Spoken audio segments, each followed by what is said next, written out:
যুবক বলে অবহেলা নয়, সুযোগ দিন। আসসালামু আলাইকুম রহমতুল্লাহি ওবারাকাতু।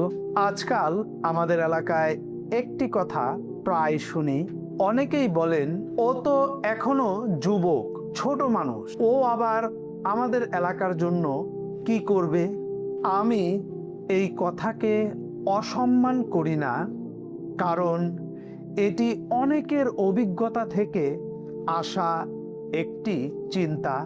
তবে আমি বিনয়ের সাথে একটি কথা বলতে চাই, আজকের যুবকরাই আগামী দিনের নেতৃত্ব গড়ে তোলে। আজ যারা অভিজ্ঞ তারাও এক সময় অনভিজ্ঞ ছিলেন। কেউই জন্মগতভাবে পৃথিবীতে অভিজ্ঞ হয়ে আসেন না। সুযোগ, শিক্ষা, দায়িত্ব এবং কাজের মধ্য দিয়েই মানুষ অভিজ্ঞ হয়ে ওঠেন। আর একটি বিষয় আমাদের মনে রাখা দরকার, আজ আমরা ডিজিটাল যুগে বাস করছি।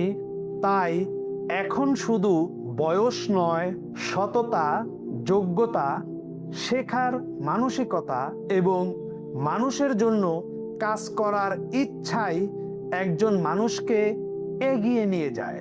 আমি বিশ্বাস করি, যুবকদের শক্তি এবং মুরব্বীদের অভিজ্ঞতা, এই দুটি যদি একসাথে কাজ করা যায় তাহলেই একটি সমাজ খুব দ্রুত পরিবর্তন করা সম্ভব।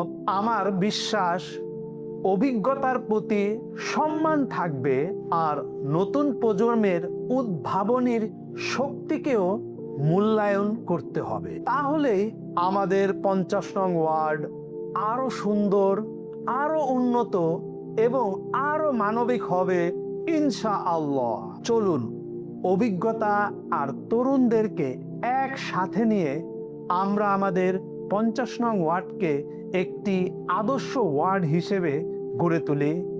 কথা নয়, সেবাই হোক আমাদের পরিচয়। আপনারা সকলেই আমার জন্য দোয়া করবেন। আসসালামু আলাইকুম ওয়া রাহমাতুল্লাহি ওয়া বারাকাতুহু।